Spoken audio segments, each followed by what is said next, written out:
Yeah. Hi, attendees. Sorry, we're having some technical difficulties getting started, but welcome. Thanks for coming, all of you. Oh, you're never gonna see if Gargi's in there because there's 100. Yeah, but it's alphabetical and I don't see her. Oh, okay. Oh, I just got my YouTube notification. Watch live now. Oh, that's so funny. I don't know what the problem is with Gargi. I know.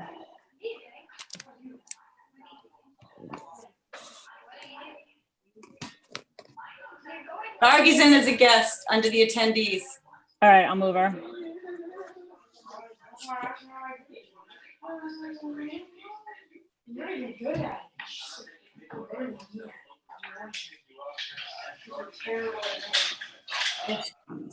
Wow, Gargi, nice to have you. Where is she? She's on muted. mute. You're on mute. You're on mute, Gargi. Myself. All right, can you hear me? Now we can. I just invited all the attendees in. We have one person so far signed up for public comment. Okay. So did we call the order? I'm sorry. No, we're waiting for you. Okay. So are we live? We are. Okay. So call to order. This Swampscott School Committee regular session meeting agenda Wednesday, May 27th at 7 p.m. I could hear someone's background really loud. I don't know if it's like a TV or something. Sorry. Oh, thanks. Sorry. So call to order this Wednesday, May 27th, 7 p.m. So first, let's start with the Pledge of Allegiance. Please stand if you're able. I pledge allegiance to the flag Of the United States of America and to the republic for which it stands, one nation, under God, indivisible, with liberty and justice for all. Great.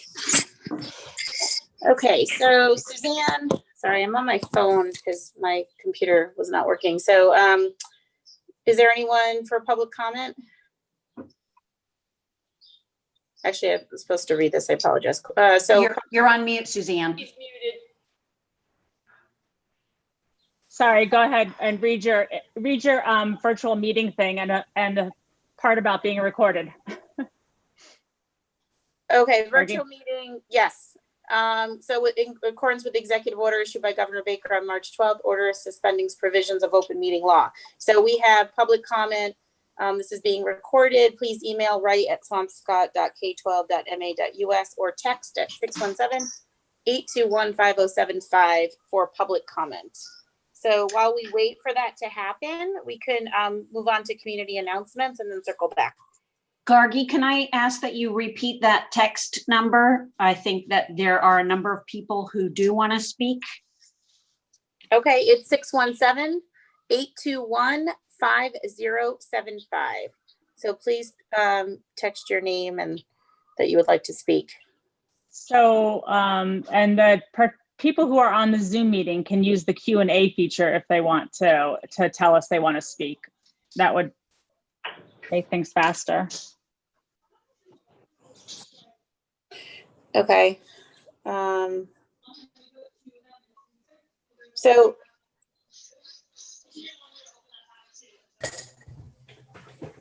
do you want to do the community announcements then first while we're waiting, just to give people a chance? Sure. Okay, so community announcements, let's start with the students. Are they on? I'm sorry, I can't see everybody. Max here. Max, I'm always picking on you, buddy. Okay. Let's start with you. Yeah, so I don't have too much of an announcement today, but just students have finished their AP testing online, and most students found it to be a good substitute for the in-person test. So I think that went pretty well for most students. And that's all. Okay, that's great. Is Greg on? He wasn't able to make it tonight. Oh, he wasn't. Okay. And Ted is not able to make it tonight as well. Just so everybody is aware. Okay, so Karen, I don't have anything for tonight. okay. Amy, I had the opportunity to attend one of the MASC conferences last night, Massachusetts Association of School Committees. They sponsored a really fabulous speaker named, I'm going to make sure I get this right, Dr. Melissa Sadin or Sadin, I'm not sure. But it was about specifically about the COVID crisis and building resilience during pandemic and trauma. And I invited Latoya to join as well. I'm not sure if she was able to attend. I know there were a lot of people on the conference call. I look forward to, I should be getting the presentation from the MASC shortly, and I will share with all. It was just fascinating. And, you know, really spoke to not only, you know, how this COVID is impacting families of lower income, but really about children of trauma and how they learn, and also spoke a lot about issues of race, and it dovetailed sort of nicely into the conversations that we had at the METCO meeting a few months back, and have continued to have. I was particularly stunned that they are talking about the potential achievement gap between students from high and low income families being 18%. I'm not sure how they calculate that, but I think, you know, when we talk about closing achievement gaps and all of the good work that everybody's done, it's certainly scary to think about what kind of regression there might be. So, you know, anyway, I'll forward all of this to you, Pam, and you can share with your team. I think it was fascinating. And if there is opportunity for her to come in, she not only does training for, well, not training, but talks for school committees, but also works with educators. So it might be something worth I'd love to considering. see it. Yeah, Latoya Yeah, mentioned it today at the leadership team meeting, so I'm not sure she was able to attend. Oh, good. I hope she was. I would imagine that. No, I'm not sure. She didn't mention it, so she might. Oh, okay. It's too bad, but anyway, I'll get it to her. So that's it for me. Suzanne? I don't have anything. Okay.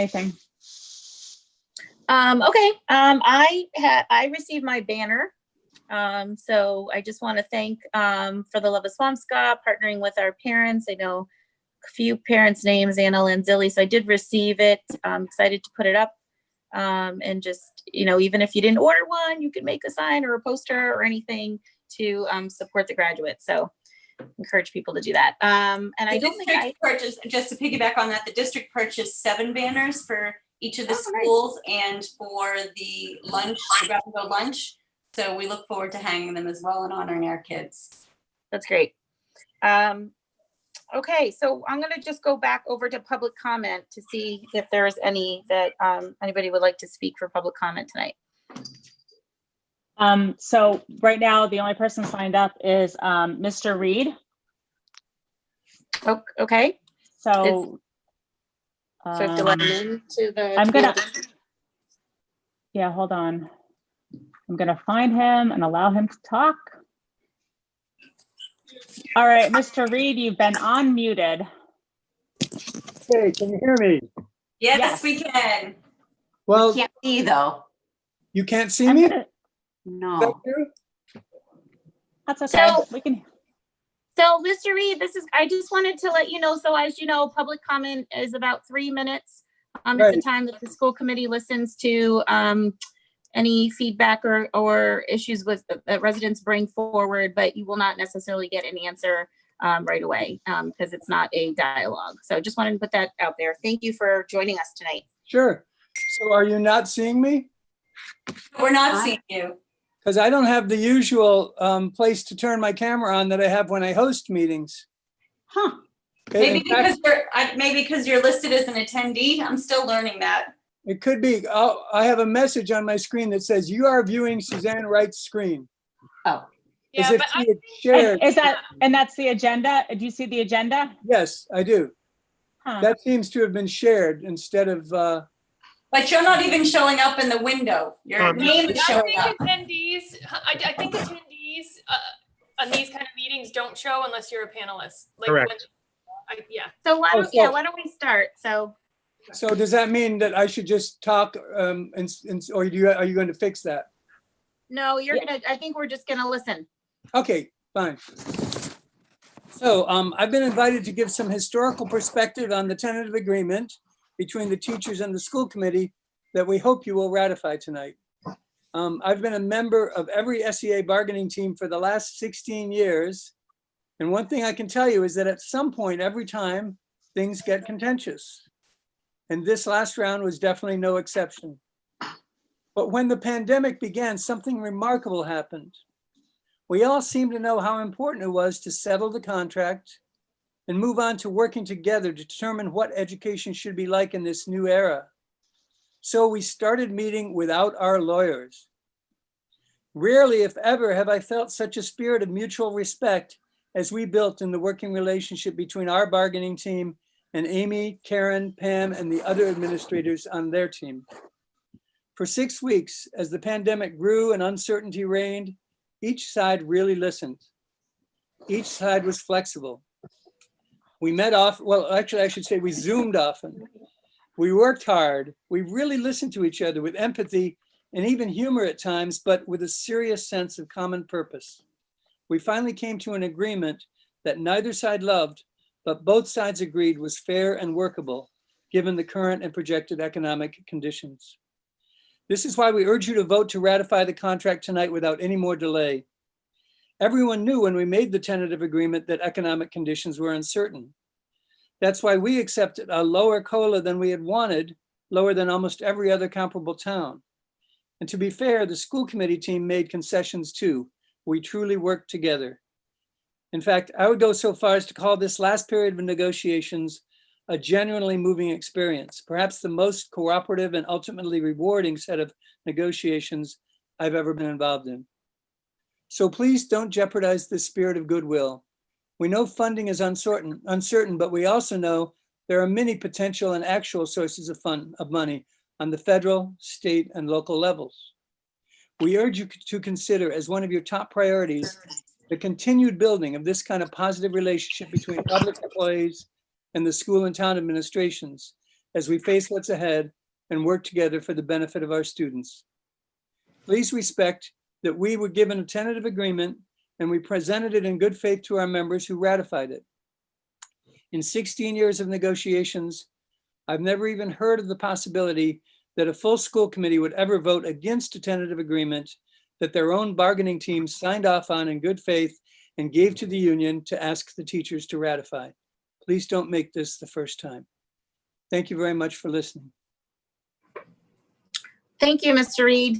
I am actually going to take the opportunity to just say one thing, that I just want to acknowledge that we did receive quite a bit of letters from the community, from teachers that were obviously surprised by the postponed vote and somewhat upset. I tried to answer all of them, apologizing that was, there was no intention to ever upset anyone. It was a matter of the school committee, doing our due diligence and checking in with town and giving our town administrator a time to be part of the process. And so again, no disrespect was intended. And, I tried to communicate that through the letters. So we appreciate your patience and we plan to obviously vote on this tonight. Okay. Gargi, there's someone Yeah. else has their hand raised. Jennifer Byron, I'm gonna allow her to talk. Yes. Okay. Jennifer, do you have a public comment? Is she unmuted or? Jennifer? She's muted in my view. Sorry, I didn't mean to raise my hand. Oh, Sorry. okay. Well, happy to have you here. Okay. All right. So then there's no one else with their hand raised. Okay. All right. So, yeah, Gargi, go ahead. Okay. So we're going to move on over to the superintendent's report. So with permission of the chair, if the town administrator pops on, and when he does, I'd like to move the vote on the tentative agreement up and stop where I'm at to make sure that we respect his time, because he, I believe, is at a select board meeting tonight, correct? Yes, Okay, absolutely. so I'll stop If I can jump in really quickly, I am meant to text him when it's time for him to, give him a little heads up when it's time to come over. So I know that we had originally talked about 7:30. What should I text him? No, I would say 7:30. I can go. I don't have that much. We're gonna. I'm gonna do my superintendent's report. Okay. But when he comes in, I will stop and we can go back to my report. Okay. If that's okay. Suzanne, I didn't link it. I was still typing it truthfully about 20 minutes ago. I don't know if you want to bring it up. It's in the supporting documents folder.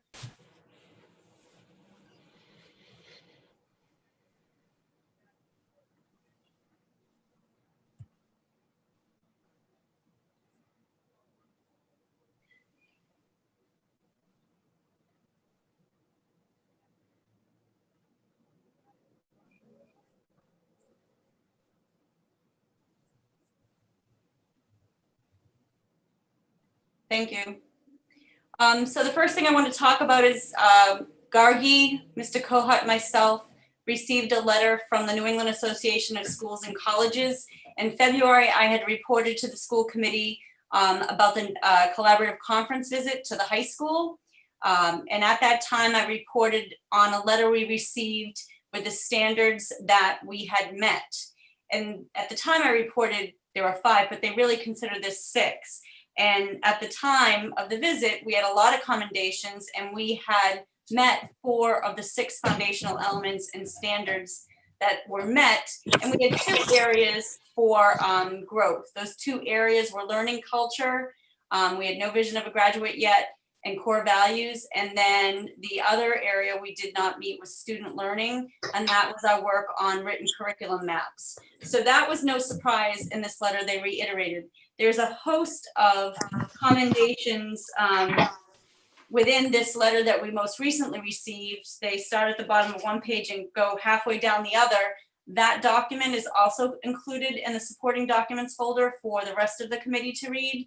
And the final 2 bullets on this talk about the next steps. And the next step being that those areas for growth are going to be compiled, developed, and implemented through a school improvement and growth plan. And Mr. Kohut and his team need to submit that by July 15th, 2020. Following that submission, there's a decennial accreditation visit, which is the big visit that we're preparing for, with a huge team that comes out from November 14th to November 17th of 2021. And their focus at that time is going to be, has the school implemented that school improvement and growth plan? So those are dates that are coming up, but kudos to the high school and their team. We knew that that collaborative visit was really well done. We knew that there were lots of commendations, but this letter that we received really even outlines more commendations. So well done, and congratulations to our high school team. The next item is really something incredibly exciting, and that is that the Rotary, I am a Rotarian, unfortunately, or fortunately, my team has rotated through the meetings. So it's been nice that other administrators, other central office staff have attended those meetings in person and really shared the great things that are happening within our district and with our students.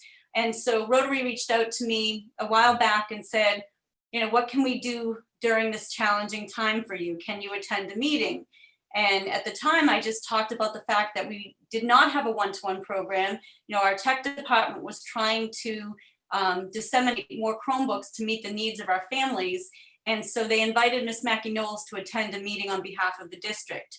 She did attend that meeting and explained, the Chromebooks and our remote learning and our plan to go one-to-one. And at last Wednesday's meeting, we were expecting they may support 1 Chromebook cart, but at last Wednesday's meeting, they voted to sponsor 2 Chromebook carts for a total donation in the amount of $12,000.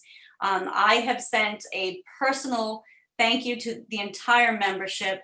I am so overwhelmed by their support and their generosity. And Doug Dubin, I bumped into him coming into the middle school today. He was there for something and he mentioned that he's going to be taking over as president. And he is so committed to continuing to help the schools and our kids. But this is beyond any kind of donation I could have imagined. I still have goosebumps right now when I think about $12,000. And so we're super excited and we're very, very grateful to the Rotary. I am pleased to report that we have a new director of facilities. Remember, this is a joint position, just as our human resources position. Mr. Max Casper, the building inspector, has been appointed as the director of facilities for both the school department and general government. We are still working out the details of supporting him with resources and personnel, because part of, I think, any success is setting somebody up with a department. And Mr. Fitzgerald and I are working on that right now and trying to make sure he's set up for success. But of all the candidates we interviewed, Max, I believe, not only has the skills and the background and the resume to back this position, but he also has the relationships within our town, in the school department, in the general government side of things. And I think that's a bit easier to navigate, as we know there's lots of personalities to work with, and he already has established relationships. So I'm really excited. I've already worked with him on several things. Martha Seibert has worked with him on several things. He's really knowledgeable and intelligent and thoughtful and very skilled. So we're really excited to move forward. And particularly with the school building committee last night, and he's there, and now I feel like I can kind of breathe that we have somebody higher up to really lean on for our building and facilities needs. That's like amazing, Pam. Just saying. That's like two really pieces of excellent news. I We know, needed right? that. I see Mr. Fitzgerald, so I'm gonna Oh, I follow missed up the with excellent after. news. You know, I was hoping to hear that. Yeah, no, so I'm gonna stop my report because we know, Sean, you're trying to go to two different places. And if we could go back to the agenda, I will pick up where we left off when you're finished. Sure. So I'm going to move us over down to the ratification of the Swampscott. So under chair, it's letter B, ratification of Swampscott Education Association's teacher contract. There's a vote requested, and I'm going to turn it over to Amy and Karen, starting with Amy, who has been heading up this subcommittee. Thanks, Gargi. Sorry about that.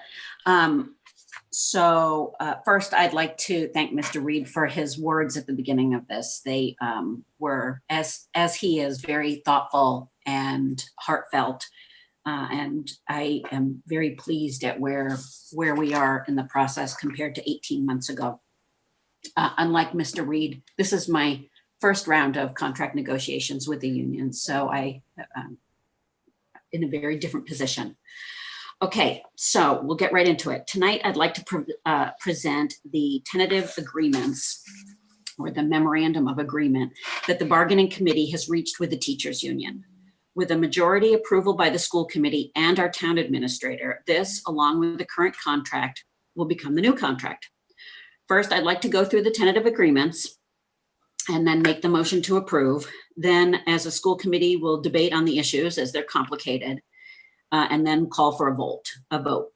Unlike other school committee votes, this one also includes our town administrator, Sean Fitzgerald. In the past 6 years that I've been on school committee, and possibly longer, the town administrator has not exercised their vote. I want to say that I appreciate Sean Fitzgerald's inclusion in this process. He has been a good resource, and it's been helpful to have him at the table. I also want to thank the union leadership, particularly for restarting these conversations in March with a new sense of partnership. And I'm confident that we can keep that going. So let me go through the agreements. So the Swampscott Education Association and the Swampscott School Committee, by their respective bargaining teams and subject to ratification by their memberships herewith, agree to the following terms and conditions for a successor collective bargaining agreement to the one that expired on August 31st, 2019. The successor agreement will be in effect from September 1st, 2019. So that's already 9 months old. to August 31st, 2022, and will carry over intact all terms and provisions of the predecessor agreement that expired on August 31st, 2019, except to the extent modified below.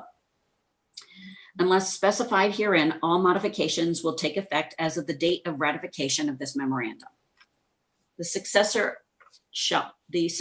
agreement shall contain the following changes.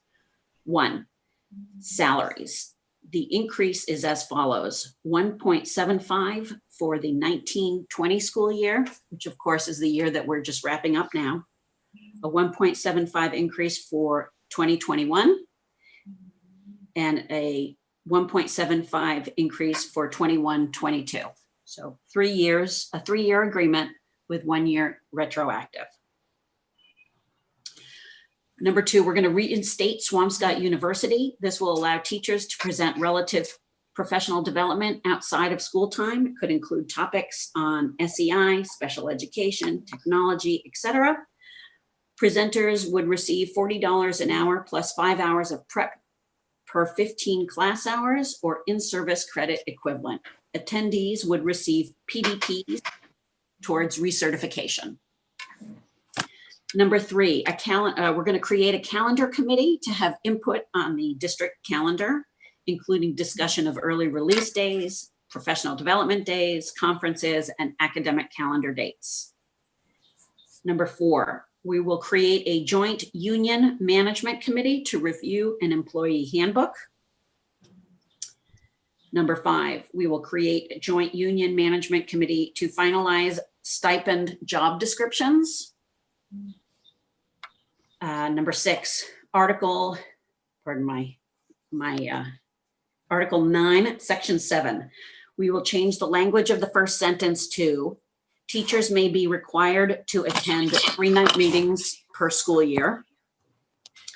Article 11, Section 1. Teachers will be guaranteed a planning period equal in length to a class period. This is actually just language cleanup. I think in the past it denoted a particular time rather than the more generic language of a class period. Article, I think it's 19, Section 2. The nurses will now be under the teacher evaluation tool where they hadn't been before. Number 9, clarification on 4 new stipends. For the high school DECA club, it will be $3,489. For the French club at the high school, it's $2,217. For the high school quiz bowl, it's $948. And for the middle school, I think it's the GSA, which I believe is the Gay Straight Alliance, is $800. Number 10, we will continue the existing 403B match at $400 per year for the length of the contract. Number 11, we will eliminate the contract language regarding substitute teacher compensation. Number 12, we'll add extended school year program stipend into the contract. Number 13, we will eliminate the lead nurse stipend. This is because there is a change in how the lead nurse is being compensated. So it's no longer a stipend position. And then number 14 is a retirement incentive of $10,000 a year for teachers with more than 15 years of service who are in lanes M45, M60, and M70.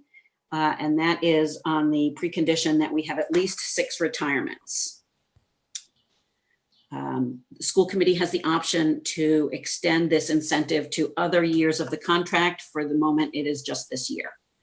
And then 15, the duration clause will be amended to reflect the new dates of the successor agreement. So if there are any questions, that would be a good thing. And obviously, there will be an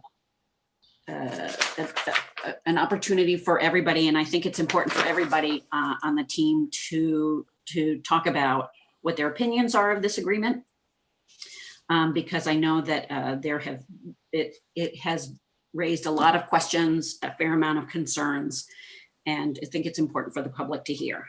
So with that, I will make a motion to approve so that we can then go into conversation about this. I will make the motion that we approve the tentative agreement. I'll second that. Okay, so could we start the discussion then? Mhm. Can I go? Karen, Karen, why don't you start? Thanks. So I just want to, make a couple of remarks. There's a lot of uncertainty right now. There's a lot that we don't know. We don't know when our lives are going to go back to normal, or when work is going to go back to normal, or when learning will go back to normal. We don't even know what learning is going to look like on the way back to normal. So, uncertainty is one of the things that we're grappling with. And one thing that cannot be uncertain, in my opinion, is our relationship with our teachers. We need our teachers to know that they are valued and appreciated. And as such, we need to ratify this contract. They cannot go into another school year without a contract. We do know, however, that there are going to be revenue shortfalls. So that's coming, no doubt. Budget issues will follow in the next couple of years. This is one thing that isn't uncertain. And it may seem to some that any raises or committing to future obligations may not be sound, but I don't agree with that. Some people have indicated that this crisis might be a good opportunity to strike a hard bargain. Maybe that we shouldn't consider any increases, or that we should take even more time or wait until there's more certainty. Again, I disagree. This contract is extremely lean. It's not rich, as some people have called it. It contains structural savings that have long-term positive financial impact. This contract gives the teachers a modest increase and some stability. This is sorely needed. COLAs under 2% allow us to keep the rate of growth in the salary table at a reasonable level, which was one of our goals as well. Most importantly, it serves to ensure that our teachers will be here to partner with us as we work together to figure out what post-COVID education looks like. And if the worst comes, if the worst budget scenarios happen, we expect the teachers will be our partners in navigating those tough decisions. I really appreciate and echo what Mr. Reed said earlier. I couldn't agree more. It was very different, and there was an absolute feeling of collaboration, and that, we had the kids' best interest at heart. Morale is important, so are relationships, and keeping our foundation strong is in the best interest of the kids. So with that said, I urge my committee members to vote to ratify this contract. That's it.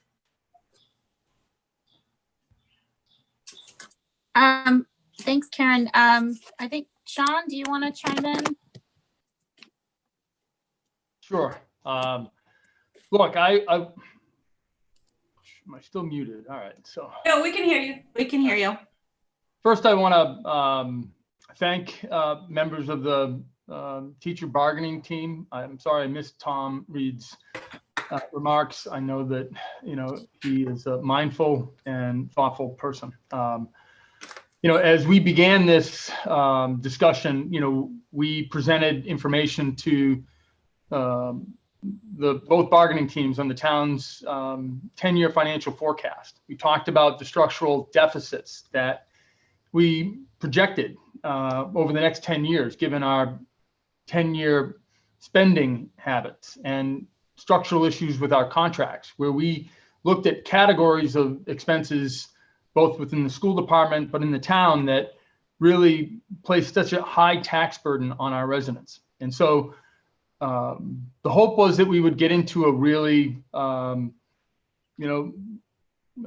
give and get type of bargaining session. And I do want to recognize that the school committee has worked hard to try to get the most expensive part of this contract under, a reasonable level, and that's the cost of living increase. So 1.75 is a significant reduction on top of the previous contract that was frankly, under what the market rate was. But Swampscott really does have some financial challenges. Coupled with this, we're all faced with the challenges of this pandemic. Our national economy is in shambles. The state economy is in shambles. We have state budget experts estimating that the state is going to be off $6 billion in revenue. That's going to trickle down to every city and town, and Swampscott's going to feel that burden. Our local revenues are also challenged. We haven't had businesses open in Swampscott for months. We have families that have been impacted. And so when I think about what we need to do right now to hold on to jobs and to protect employees, I can't support a contract that provides this type of increase right now. I just sent a letter out to 5 unions that I have asked to bargain with, to look at ways that we can try to find concessions to get through these difficult times. And I certainly understand the importance of morale. I understand the incredible value of these teachers.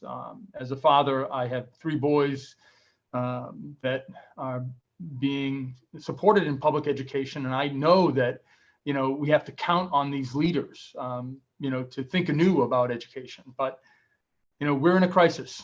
And with that backdrop, I would just urge the school committee to defer a vote on this and take more time to really think about the economic consequence of this environment and support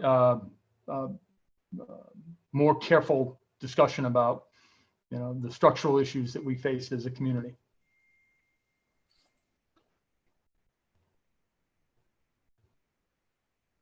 Thank you, Sean. Suzanne, do you want to chime in on any thoughts? before we vote? Yes, I think I want to thank everyone that spoke before me, Mr. Reed and Amy, and especially Karen, because a lot of what she said, I think I echo. I mean, to Sean's point, we're in a crisis, and if we could have, should have, would have solved this sooner, we wouldn't be having this discussion, but we didn't, and we're here, and we have to make this really difficult decision to resolve a contract during a health crisis, and one that's created, a huge downturn in our economy. But we couldn't have predicted this, and so this is where we are right now, and we have to pay our teachers for the year that we just had. We have to pay them for the work that they have been doing all year, and especially the hard work and their adaptability as we've started, as we shifted to distance learning. I just think that that's just a given. And then we need to start next year, to Karen's point, with a contract in place. We need to continue to work with these professionals and operate it, and we need to have everyone on the same page and the morale strong to operate effectively, and we have to collaborate with a positive and collegial partnership with the SEA, and giving and extending the contract and paying them what they should be paid is part of what we need to do. And now, that being said, it's tough. The third year is tough, and to Sean's point, it's tough. And I think that we're going to have hard decisions coming in this year and in upcoming years. I mean, the budget that the superintendent presented us and that we approved in February isn't the budget we have now. I heard the town administrator speak to the selectmen last week and tell them that we're going to have he announced a $1.6 million cut in our budget.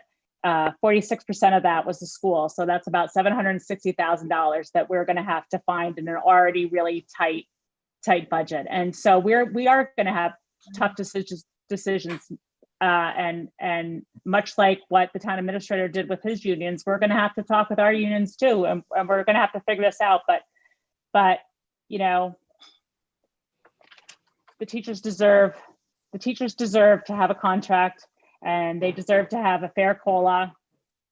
And now we're just going to have to shift, and we're going to have to start looking at planning and talking and making tough decisions to make up the deficit we're going to have, and we're going to do it, and we're going to have to work together to do it. And I think that the way the negotiation ended with the collegial collaborative spirit is just something that's going to continue. And so as long as we all know that and we're all on the same page, then I am in agreement with this deal.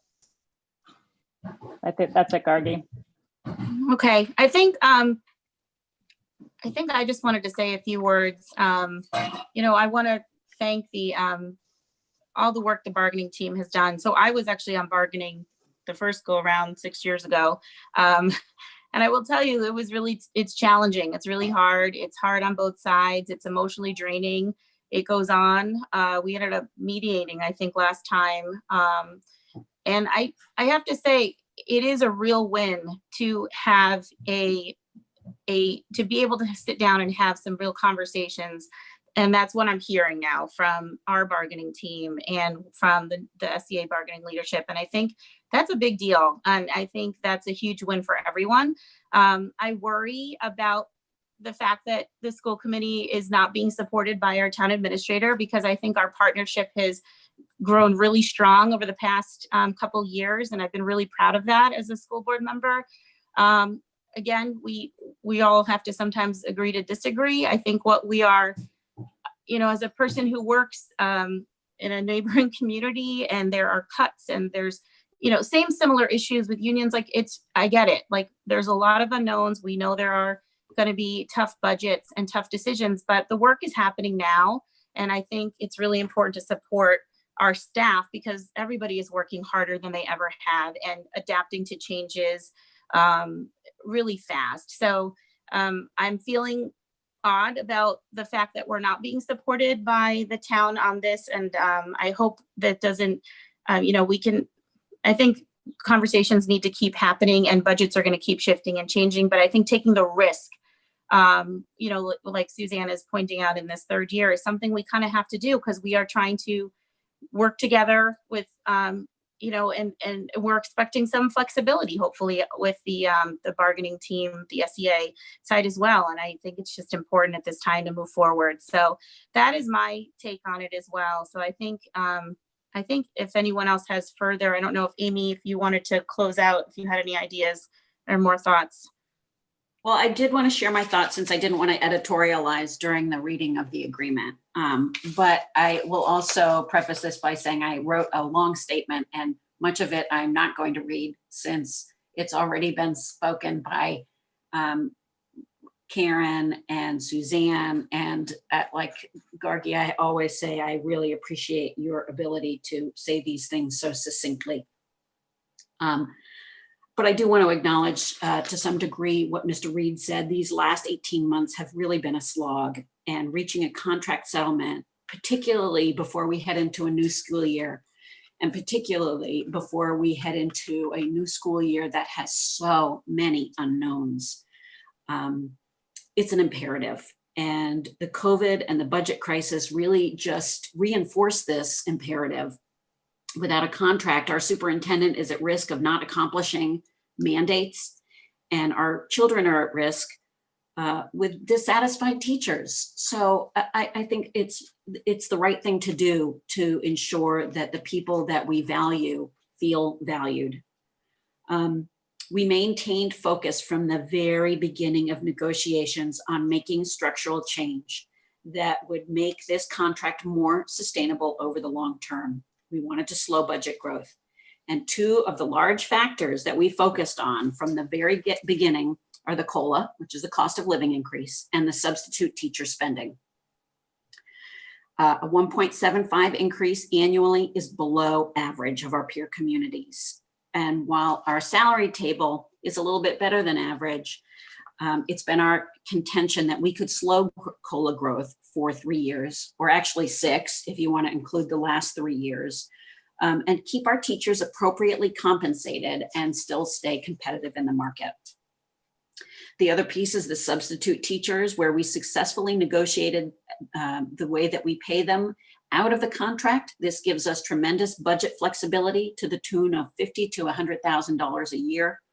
You know, in the middle of a health crisis and a potential baby boom, you know, we anticipate that we're going to need this kind of flexibility as it relates to substitute teachers in the new year.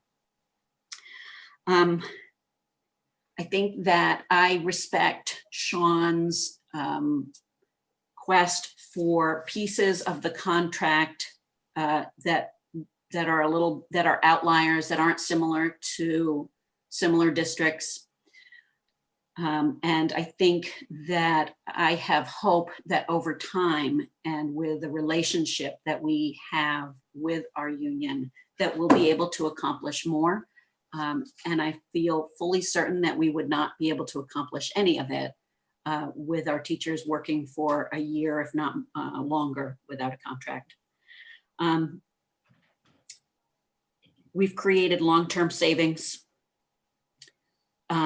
We have sustained a slowed growth over 6 years with obvious long-term compounding effects.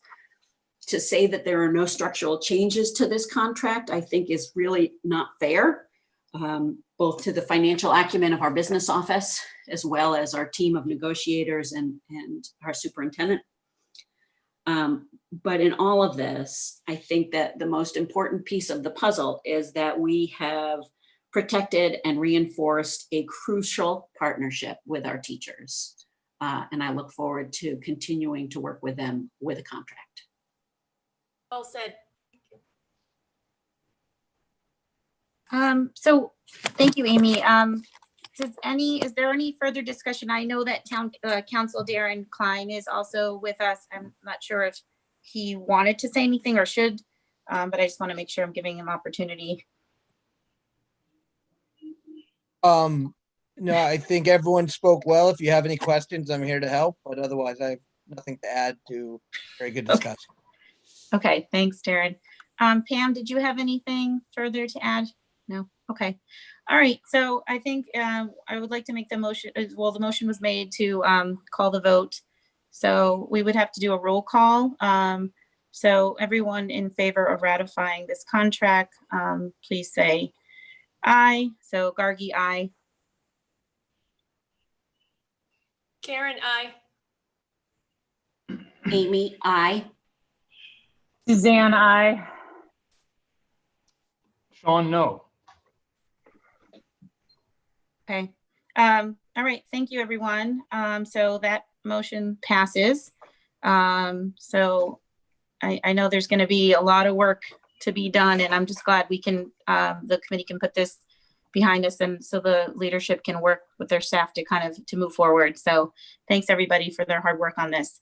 I think at this point we want to maybe jump back up to the superintendent's report to complete it. Does that Can I just jump in real quick, Gargi? It's Yes, Amy. of course. I Yes. just want to say that it's very peculiar to be sitting on a Zoom call. I know that there are a lot of teachers in the audience, and I wish that we were in a room together. The last few times we've all been in a room together, it has not felt so good. So I wish that we could share the good times as well. And I want you to know that the school committee is happy to be back on track with you. So thank you for your patience. And before I go back to my superintendent's report, I do have a statement that I'd like to read with the vote. Okay. I'm very happy to have this contract negotiation behind us.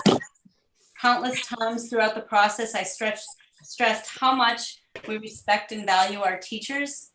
That was the case before negotiations began, while they were ongoing, and now that the settlement has been reached. I'm proud to work collaboratively with the outstanding educators in our district. The sudden school closures mandated by COVID-19 placed us in an extremely challenging situation. Ensuring that our students would continue to receive a first-class education, albeit in a different format, would not have been possible without an unyielding spirit of cooperation between the district and the teachers.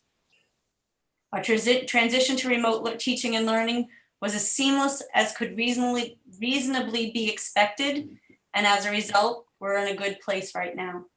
I look forward to working with our teachers to continue to move the district forward, whatever the future holds. Thank you.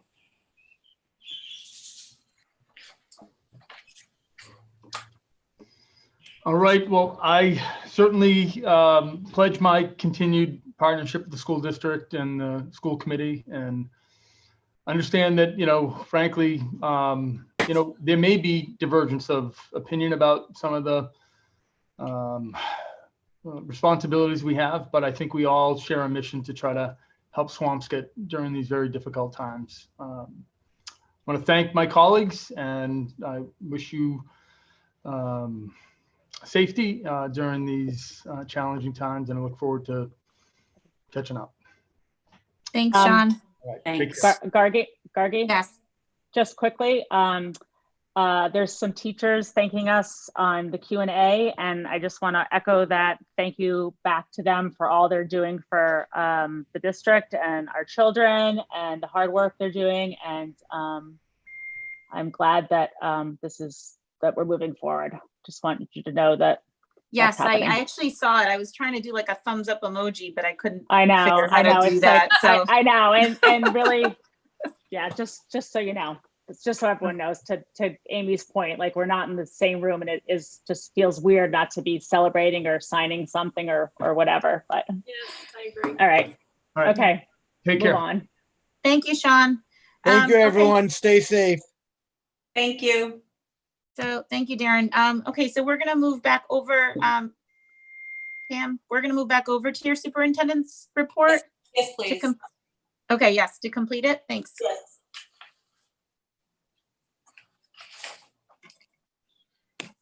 I have it in front of me, Suzanne, but are you gonna bring it back up?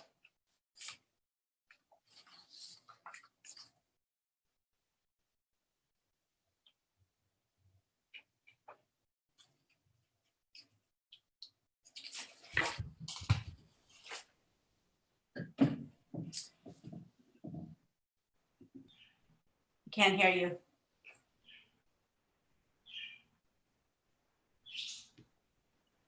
So we're on the bottom of the second page. Okay. Thank you. Transitions, celebrations, and high school graduation. So in preparing for our agenda, the chair and I always talk about things that are potentially going to need to be put on the agenda. And one of the questions that Gargi asked me most recently is, what's going on with the 4th grade celebration? What's going on with the 8th grade celebration? I talked at our last meeting about the fact that Mr. Kalishman and Ms. Sanborn and Ms. Pappas and Ms. Powers, who are all working on transitions for our 4th graders. There's a video of a tour. Mr. Kalishman and Ms. Sanborn are meeting with individual 4th grade classes to answer questions. So that transition is happening.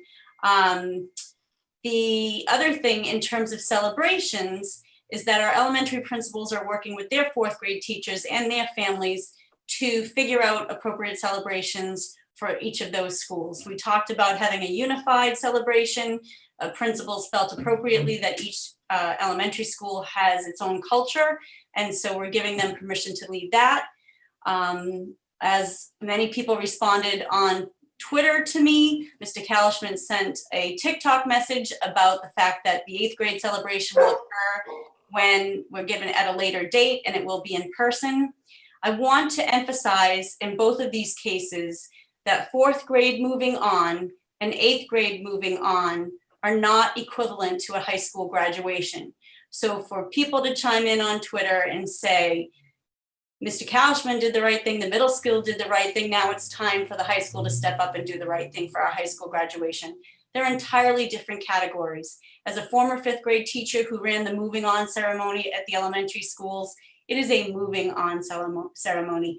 And most of those children will still be in the district, whether we do a celebration in the fall or in the winter, as with our 8th graders. The majority of those kids will be staying with us. That's very different than a high school graduation where we're celebrating the accomplishments of 13 years of schooling, whether it be fully in our district or it be separate in various districts.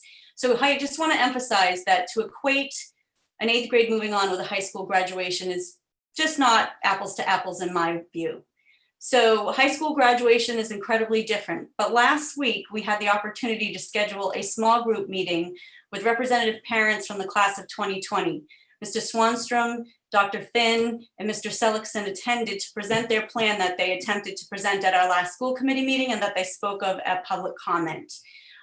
Prior to that meeting, which was 3:30 last Thursday, the timing was really coincidental that at 3:05, the commissioner sent out a memo providing guidance around high school graduation celebrations. And that guidance up until June 18th, I'm sorry, that shouldn't say July, that should say June. June 18th was that it was now allowing for virtual with a little bit of in-person, and it gave an example of parades. So that next bullet should say June. So the guidance also stated that if graduations were held after June 18th, June 19th or beyond, they could be in person, thank you, look at you go, with Yeah, right. very detailed and outlined restrictions. And for school committee's knowledge, I inserted the memo, the desktop memo from Commissioner Riley in your supporting documents folder. So if you're interested in looking at the recommendations for June 19th and beyond, that's in the supporting documents folder. Keep in mind, that's with the caveat that the numbers continue to trend downward, that the guidance from the state doesn't tighten because of reopening that's happening now, and everything we're watching happening on beaches and gatherings of kids that we've seen at the beach in Swampscott, that we've seen at basketball courts, that we've seen in the bowl at the middle school. So if everything were in a perfect world, June 19th and beyond, in that memo, it outlines how you could do an in-person graduation. The parent presentation was thoughtful. It gave us a lot to consider. We also had in attendance our town administrator. We had Jeff Bond, the director of public health. We had Nia Illingworth, the town nurse, and we had Marianne Hartman, who is the chair of the Board of Health. And they each were able to chime in with the thoughts that they had. And so one of the thoughts was, Mrs. Hartman said that it isn't a Board of Health decision, but if the school department were to bring forward a recommendation for a plan that didn't fall in line with the Board of Health and what they felt, then they would get involved. But we did have a draft plan that they approved of, so there was the support. I was explaining to my leadership team today, there's so much information and so many meetings I'm in on a daily basis that it takes me a while to come home, settle, and really reflect on what comes out of these meetings. What is it that I want to take away from them? And one of the things, there were two things I took away from our parent meeting, and there were points that I felt were incredibly clear. One of them was repeatedly said that the kids want to be together. Our seniors want to be together in this celebration, in whatever way that together looks like. And the second was that they've worked hard, they've had 13 years of school, they should be able to celebrate their accomplishments. And for me, that was the walk the stage moment. And so, as we always do, I circled back with my team, Ms. Finn, Mrs. Finn, and Mr. Kohat. And we talked a lot about that. And we talked a lot about the meeting and the ideas that were brought forward to us. And so Mr. Kohat and his team worked on their draft plan and tried to incorporate some different things than were originally presented. And so tonight he's here to present his final graduation plan with Mrs. Finn. I'll turn it over to you, Mr. Kohat. Thanks, Pam. And I also want to say thank you to the parents that we met with. I know I met with them twice, and I believe I had one phone call and a few emails. I really appreciate their thinking, their ideas, and their feedback, and it definitely helped me put together this plan. And so, as Superintendent Angelakis pointed out, the state gave us guidelines that Thursday at, I think it was 3:05, I think was the time. And so we had to keep that in mind, and also some of the other things that we have to consider. And I think chief among those, of course, like I said to you all before, is safety.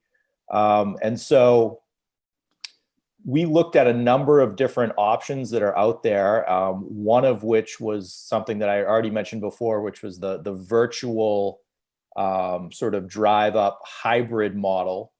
And that would be using essentially using Zoom. And I thought that was a good option. However, I later came across another option which would involve us working with a vendor, Thistle Communications, that would rent us what is essentially a Jumbotron.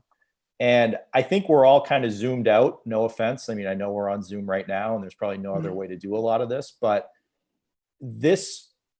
going the virtual route and using this sort of Jumbotron would mean that we wouldn't be staring at screens the whole time during this sort of virtual ceremony. So here's the plan, the way that we've planned this out. This is sort of the broad strokes, and in the coming days, I still have to meet with some people to iron out the details in terms of things like the parade. But the broad strokes are thus follows. So it will be on June the 14th. That would allow for us enough time to get our caps and gowns and also diplomas in. Because of the closure, those items have been delayed. We would begin with a student car parade through Swampscott, and that would allow for community celebration.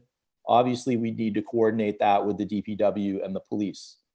At approximately 11, the first group of students would pull into Swampscott High School. So we have about 160 graduates. We'd have to divide the two groups to be able to have them, to accommodate them at the high school. We looked at a few other sites in town as possibilities, but the high school is probably the best for what we want to do. The students would come in and they would watch the virtual portion of the graduation on a Jumbotron screen. They'll be parked in their vehicles with their immediate family. And it's essentially drive-in style. So they would be able to tune their radio to a certain frequency and then to be able to hear the audio. So that, of course, ensures social distancing, right? They're in their vehicles. After watching that, and this portion of the ceremony will include all of the things that are traditions for us, right? The speeches by the kids, the speeches by staff. We have a guest speaker who we had reached out to at the beginning of the year, who will also be speaking, and of course the reading of the scholarship. So we'll keep those traditional aspects. After that concludes, students will then drive up in front of the building. We're going to have a stage set up, and that's where they will be able to receive their diploma. So kids will still be in caps and gowns. They'll pull up, walk to the stage, receive the cap and gown, be able to take a picture with their family, and then proceed back to their parking space. And that will conclude that first part of the ceremony. And then we will also have a second group of kids coming in at 1 o'clock for the ceremony. And so the other part of this that I think is nice is that we should be able to live stream the entire thing and also show it on local cable TV. So for family members who obviously can't, you can only fit so many people in a car. They'll be able to watch this from home or to be able to watch it elsewhere. Maybe if they live in a different state, they could hopefully watch it on the internet. And so I think like Superintendent Angelakis pointed out, it allows for families to celebrate with students. It allows for the kids to have their walking across the stage moment and to get that picture that they want. And I think when we looked at all of the different options, this was the option that checked all the boxes. It's the safest. It allows for a community celebration. It allows for the kids to get together, and it also allows for the kids to have that cross the stage moment. And it also keeps a lot of the traditions that we hold dear for our graduation. So that is our plan. I mean, there's some details in terms of like the parade route. Those are things that we're going to have to work out with the police and with the DPW. We have a meeting scheduled, I believe. Yeah, I think it's on Friday. Yeah. And so that is our plan. And I think like Superintendent Angelakis said, with that guidance, it gave us, I think, a clearer idea of what direction that we needed to head in. And like she said, if this were to happen later on in the summer, that sort of traditional in-person ceremony, even with the social distancing, if the health trends regress, right, and we go backwards, then we're going to be in stay-at-home orders again, and then we wouldn't have any ceremony. So I really want to get this done and have this in June, because I think that's a risky proposition, that we may not be able to do this in the summer, later on in the summer, if we end up with a surge locally. The commissioner's guidance was very clear, and actually I was on a call with all the superintendents with him today, and he reiterated that he can provide all the guidance he wants, but there's no wrong answer here, and that doing what you think is best for your community is our responsibility. We talked a lot about the different groups of kids that wouldn't be able to attend if we did it later in the summer with the parents. And they said, well, they could get a virtual version of that. Well, we're offering a combination of virtual, in-person, parents being able to celebrate their children, children walking across the stage, children and parents doing a step and repeat. So I think this is a combination of kind of the best of both worlds and what works for our community. So I am part of that meeting for the parade route. It is going to be tricky to do, maybe not so tricky to do the parade first and then have half and half, but we'll work out those details. We do want that Jumbotron, like a drive-in movie theater, for the kids to be able to watch it on a big screen all together, side by side in cars, for them to be able to get out of their cars and smooth their tassels together. I think all of those traditions are very important, and this plan really allows for that. Thank you, Mr. Kohut. Mrs. Finn, did you want to say anything? No, I want to thank everyone and the parents. Thank you for your input and patience with us as well. You know, we want to make the best decision for everybody. So thank you for that. And I second Mr. Kohut. So thank you.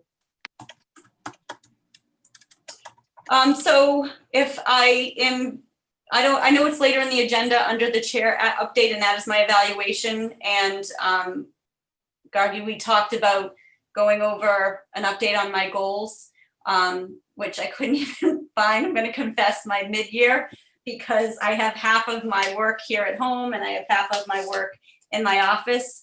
And I was sharing with the leadership team that I would be giving an update on my goals to school committee. And I don't know who said it. Maybe Martha Raymond said it. How about just getting through a pandemic and remote learning? That has been my goal since my mid-year. But I did take a look at my goals overall. And so we did do my mid-year. I think I did it January 8th as I looked back. And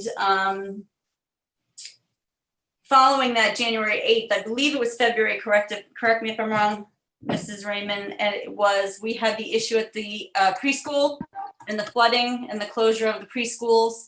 And so with the absence of a director of facilities, that became our issue. Were the kids coming in? Were the kids coming out?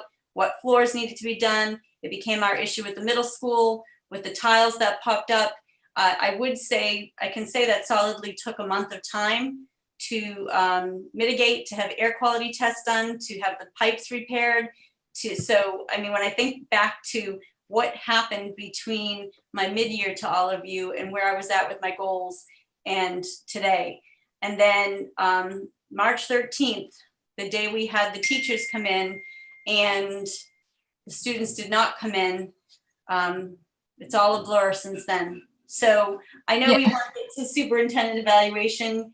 I can talk more about it. I'm really not as prepared as I would have liked to be. You and I have talked about the fact that some of these goals could be 2 years.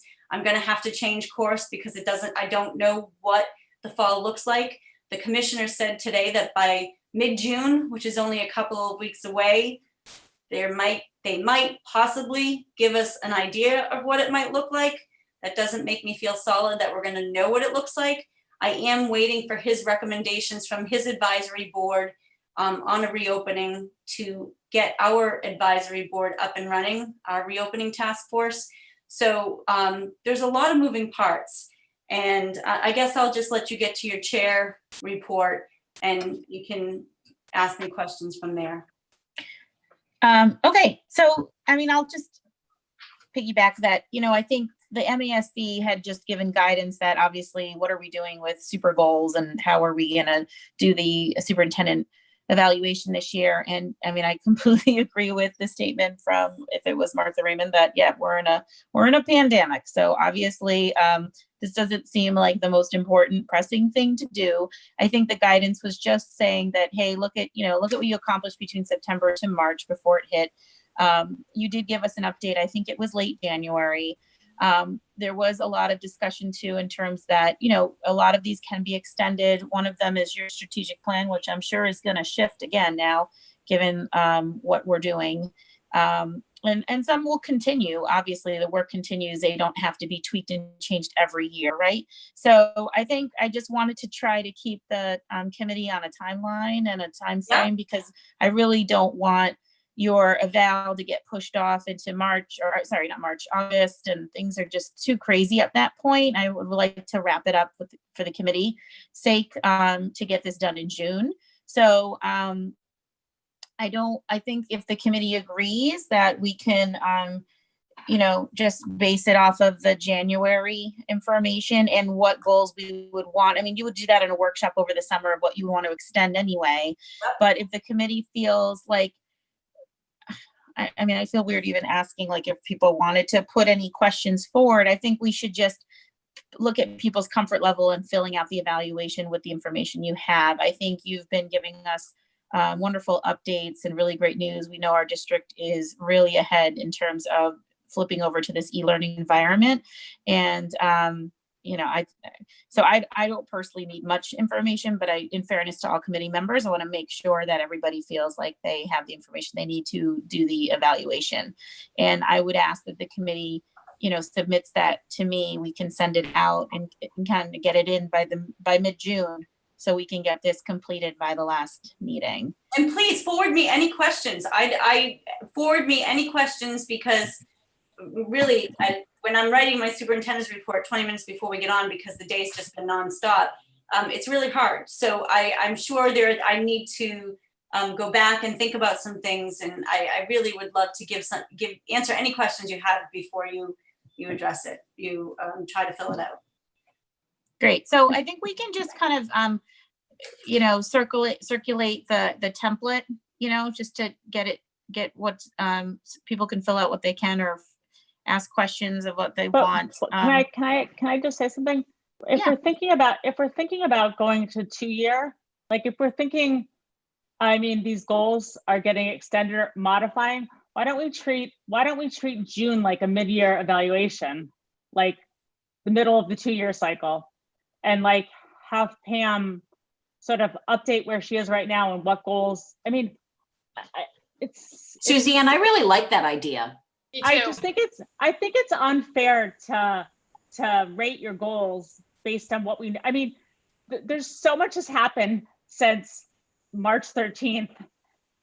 And before that, your goals weren't done yet. And it's not fair to give you anything less than, to judge the work you've done based on those goals that kind of got thrown out the window, 2/3 of the way into the year. Well, but I also would add that I think that it is fair to judge her.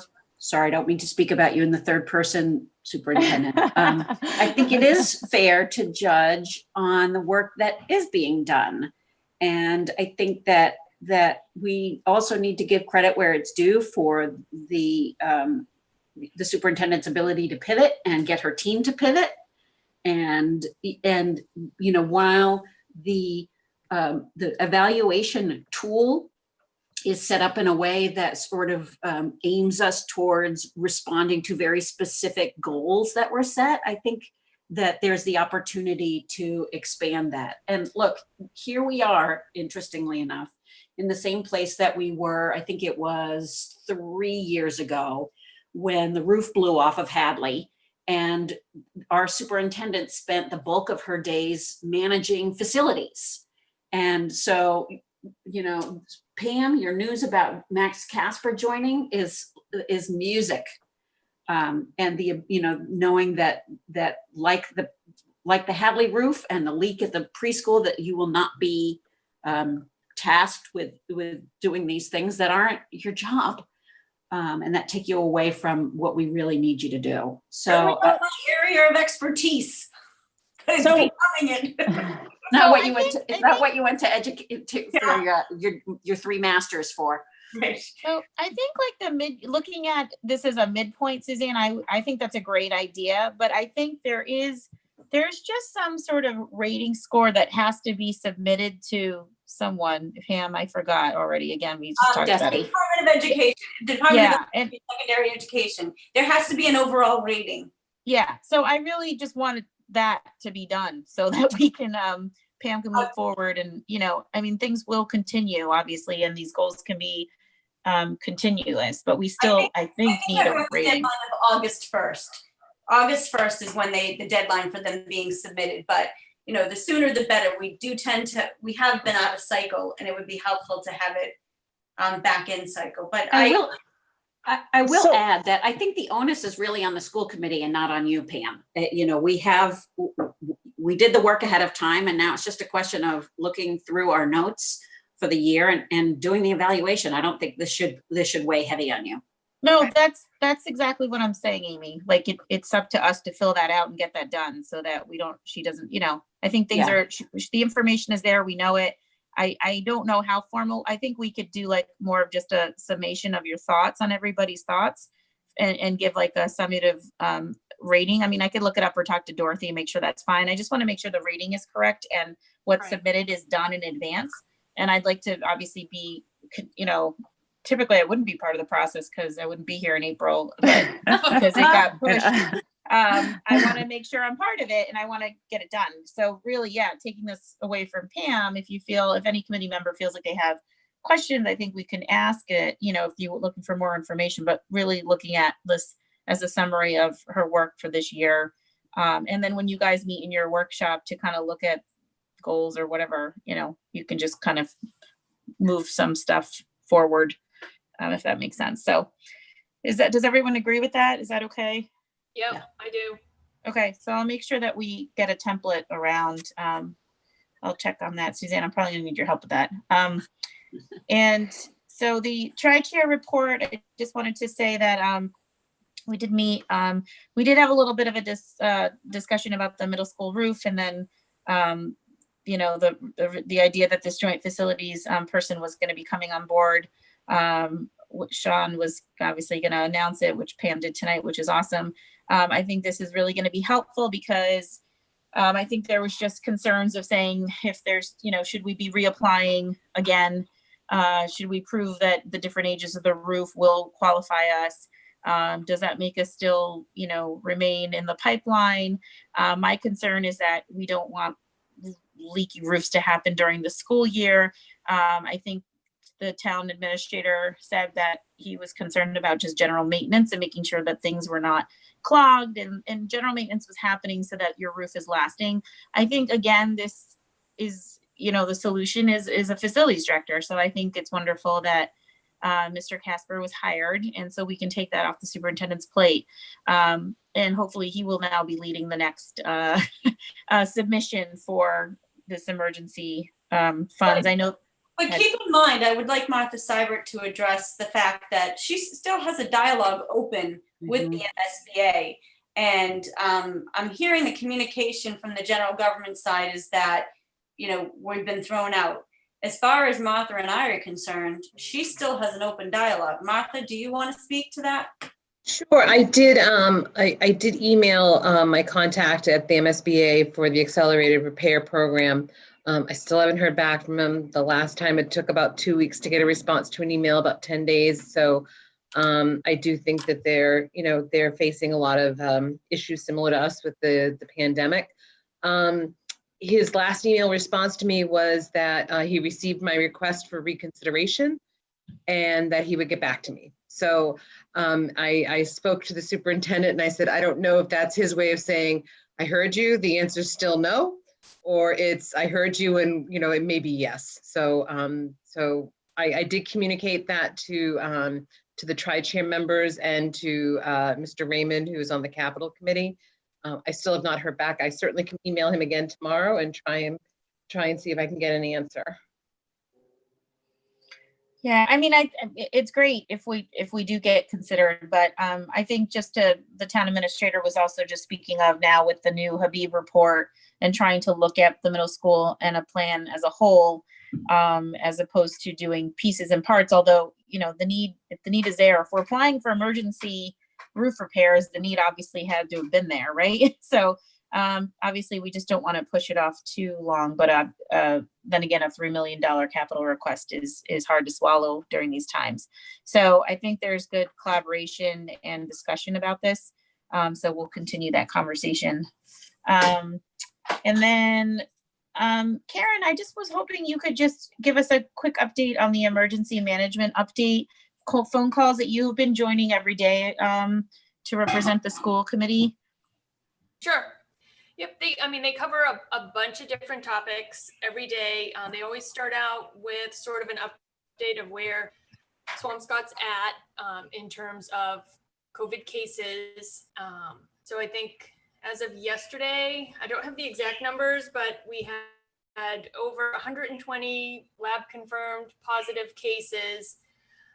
But of those, about 85 to 90 of them were off quarantine, meaning they had passed. So, and they're, from what I hear, coming in much slower. So that's good news, I guess. In terms of what they talk about that has to do with the school department, they're very interested in the graduation. Obviously, Pam had sort of given them the preliminary plans a couple of weeks ago, and I've been updating them on, the work that's being done. And now that I have the new update, I will share that with them tomorrow. And then but it does sound like we've already reached out to maybe Gino and Chief Madigan to have the discussions on Friday. Yes, Mr. Cohat's going to be sending a letter. He's probably sending it out right now. I will ask him to forward you a copy so you'll have something concrete to work from tomorrow morning, if that would be helpful. Okay, that'd be great. That'd be great. And they're expecting that because they knew part of it was going to be some sort of parade that would require, their help in planning. Also, there's a lot of discussion around meals. As you guys know, we've been providing meals not only to our students, but also to adults and seniors in town. And that has been heavily relied on through this time. But since our contracts end with the school year and they understand that, there is talk now of, what can they do in the summer to sort of assist anybody that has a need. So what they're doing right now is they have designed a survey that they're going to send out to a couple of different populations to sort of assess what people need, what they're looking for. Do they need, bags from the food pantry? Do they need prepared meals? And if so, how often, that kind of thing. So they're preparing that, they'll be getting that out, and they'll have the results. And then, they'll probably create some sort of plan. And I know that they're working with Meals on Wheels, they're working with Gliss, they're working with the Anchor Food Pantry. So I'll just keep updated on what they're doing. Martha Seibert has pointed out she's met with people from town side to sort of educate them on how it works and what we do. And I know she's also indicated to them that other towns do offer grab and go student lunches in the summer, places like Lynn and Salem who qualify to provide that. So that's out there as well. But I'll keep you updated as I hear more about what the town is doing. Other than that, they talk about town things like beaches and the pier and the boat launches and, deciding what to do and that kind of thing. But it doesn't really impact us too much. So does anybody have any questions or anything they wanted to know? No, I want to thank you for taking on that role and checking in with the town every morning. I think it's important that the school district was included into that. And I know that it didn't fit with me and Pam's schedule. So I just appreciate you taking the lead, and it's a lot of work. Thank you very much. And so I appreciate you doing that. Reason to get up in the morning. 9 o'clock is prime time for our meetings in the district. I can't be in 2 places at once. So thank you, Karen. The next thing is, say one thing. I'm sorry. Yes. Yeah. I don't know if you reached out to Anna Lanzilli, but Chief Archer was looking for a banner, one of the graduation banners, to maybe put up at the firehouse. So you had said we bought some. I didn't know if where they're going. I didn't hear where you said they were going. I bought 7 and I'm using them all. Okay. Yeah. But we put him in touch with Anna Lanzilli. They might have extras. Yeah, so we told him that, but I was just checking. Okay. Great. Karen, I'm happy to give him mine. Oh, okay. All right. I think I'll let him know. it'll get more use than here. Okay, if he wasn't able to get one, if he was too late, I will definitely take you up on that. Okay. Okay, so the next thing on the agenda is the proposed dates of school committee meetings for FY 2021 school year. Any thoughts on that? I know. Are we keeping to Wednesdays and the same schedule pretty much? I hope so. I know. I prefer that. Suzanne, you're muted. Can you guys see the dates? Did I just share the right screen? Yes. Yeah. Oh, okay. Yeah, so still. I second and guess we fourth should go Wednesday. back and check our calendars, but Wednesday nights, second and fourth Wednesday are pretty much it, so. The Look, only- if we're still staying home, I've got nothing but time. Yeah, exactly. And if we're not, Wednesday still works best for me, so. Okay, all right, so I think we can, I don't think, that was just a proposed view of the dates, right? Is that something you Yeah. vote on? I forgot. No. I don't know if you do vote on it. I don't have to. Okay, so the next thing on the agenda is the subcommittee reports, and I have a school building committee meeting update for Suzanne. Suzanne, take it away. So we're moving right along. We had a really exciting, we had a community forum last week about sustainability. That was great. Lots of really good dialogue. I'm really impressed with the team. Just the evaluations and the stuff we're talking about to make this a really great building and working towards it being net zero ready. So that was exciting. And then at our meeting last night, Pam shared some of the educational programming for the new building. And we talked a lot about the space plan, and it was like starting to get down to the granular, like, how many classrooms and how much square footage for this, that, and the other thing. And we talked about the different options. If it's a 3 through 5, how many classes and what it would look like. And if it's a K through 4, or if it's a renovated Hadley or a new Hadley building. And it was all really exciting because it felt like real planning, like it's really going to happen. And I was really impressed with the way our design team, especially the principal architect, sort of really thoughtfully took us through each kind of space plan and how it meets our educational programming and our educational vision, and how everything is just tying together really, really nicely. I mean, Pam, you agree? I just think, boy, did we get a great team. I said it Yeah. last night, I said it to Lee and David. So I don't even know when it was, a few weeks ago, before I started the educational program plan, which I think I've mentioned to you all, is about 50 pages. They took me through all of the options and all of the space allocations that the MSBA gives. And then they asked, what were the needs and what is our vision for those buildings? What do you need? Because what they were teaching me is that you could take a little bit of space from this place and add it to this place. And you could take a little bit here, but with the MSBA guidelines. That was one of the best meetings I ever had. And I got so excited that it reminded me why I went into education, to think about what's possible.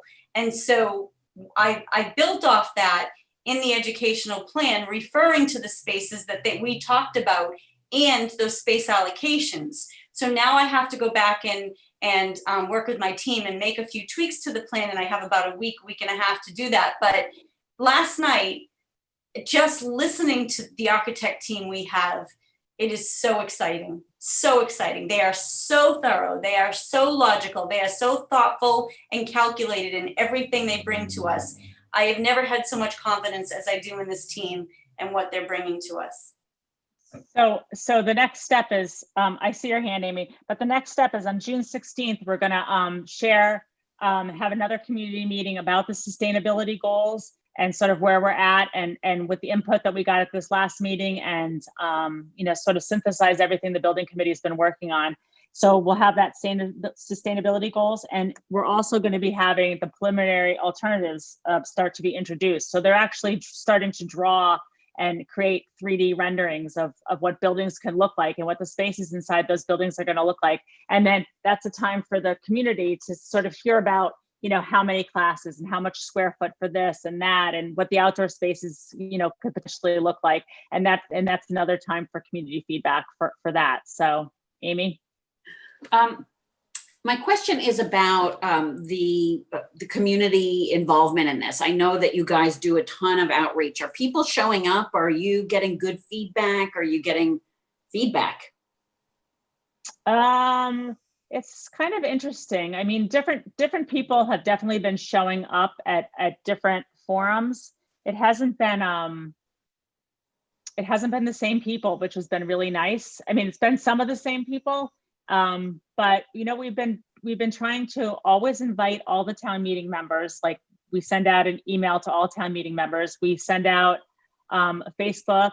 Pam sends out her video message to all the school families. I mean, it's been hard because I don't think we're getting tons of residents who don't have sort of a vested interest in the schools or a direct interest in the schools. But I think that, you know, at some of our forums, we have 40 and 50 people. So I think that's kind of what we would have expected if we were doing it live in person. And to hear our design team talk, they have never done this many community forums. So they only do a couple. And since we've, you know, done 5 so far, I think just because we're doing more, maybe we're reaching more people. Well, and the other thing too, that we have this go round that we never had before, a big shout out to the communications subcommittee. Katie Porter Roberts and Christina Colella. They are meeting with Suzanne and Vivian every single week, how to communicate, what videos to develop, making sure they're sending out emails. I just think their communication, if people aren't attending, it's not for lack of knowing about it, in my opinion. Are the selectmen, the select board and the finance committee, have they been involved or come to any of the meetings? Definitely members have come. And this past meeting, we had members of the renewable energy and the conservation and open space. I mean, we've invited different people to different meetings that were relevant. The finance committee, I've seen individuals from them at meetings. It's hard to tell because the meetings are also, you can watch them on cable or you can watch them on Facebook. So I'm not exactly sure who's out there. So I worry because you guys are doing such yeoman's effort to communicate all of this information out there. And obviously the school committee knows it, and, you know, people who are connected know it. And I just I fear that 11th hour poking their head up from the sand, like, I didn't know about this. Yeah, well, we're going to have a lot of, you know, when people start emailing us, we're going to be like, here, I'm going to send you these 3 videos that you can watch that, you know, we have that on the website, and we're going to have that resource. And I think also, I mean, this is exciting as we start narrowing things down to 5 options, let's say. I mean, we started with a lot more than that, and it's been narrowed down. So now we're going to have cost estimators actually looking at these preliminary alternatives. And so now we're going to have some numbers. That's sort of what people are waiting for too. So I think that'll draw another group of people into the discussion. Yeah. Yeah, I mean, it's coming. I mean, we're doing so much work. Yeah, I mean. I was going to mention, we do have a member of the finance committee as part of the school building committee. Max Kirshner joined us. So he regularly attends the meetings as well. That's good to know. Yeah, thanks, I forgot. Yeah, all good, it's going good. So anyway, June 16th is the next community forum that hopefully people will attend. That's all I have, Gargi. All right. So we're gonna, and I don't think we have any other subcommittee reports. So we're gonna move on to the consent agenda. The consent agenda is designed to expedite the handling of routine and miscellaneous business of the district. School committee may adopt the entire consent agenda with one motion. At the request of any committee member, any items may be removed from the consent agenda and placed on the regular agenda for discussion. Tonight we have A through F, regular session minutes dated April 13th, 2020, executive session minutes from April 13th, 2020, executive session, May 13th, 2020, regular session, May 13th, 2020, executive session, May 19th, 2020, and warrants 20-47. Can I have a motion? I'll make a motion to approve. This is Amy. Any discussion, any I'll discussion? Oh, second, thank you, my gosh. Any discussion? No. Karen, have you been signing these? Nobody is asking me to tell me what to do. I will put a mask on and bring my own pen. I'm in the office. I'm in the office too, Karen. I'll reach out to you and have you come by and we'll walk Okay. through it. Okay. Okay, I mean, at this point, I leave for work. I'm happy to run by the office and sign them too. At this point, I do leave I'm my house, happy so. to do it. I just need Okay, to- And Karen, I'm happy. we Karen, gotta I'm do happy to do it too. Like this shouldn't all just rest on your shoulders since it is the bills. Okay, well, I mean, we designated Karen to do it, so if I she can know, do it, I know. great. Just Um, yeah, reach out to me and we'll pick a time. Okay. okay. So any further discussion? No, okay. So oh my God, I cannot remember what I'm doing. So all in favor? Roll Yes, call. Amy. Suzanne, yes. Karen, yes. Gargi, yes. Okay, so that is all we have for tonight. Thanks everybody for joining us. Before we Yes. go, can I say something? Sure. I just want to acknowledge the 24 people who are still watching this, because I know that most of you are teachers. And I want to tell you that we see you and we appreciate that you're still here with us. And I'm going to take this as a sign of things to come. Yay. Yes, thank you. Okay, so can I get a motion to adjourn? I'll make the motion. Oh, I'll second it then. Suzanne, Suzanne, all in favor? Suzanne, yes. Karen, yes. Amy, yes. Gargi, yes. All right, guys. Thanks, everyone. Thank you. Have a Good good night. night. Bye. Bye.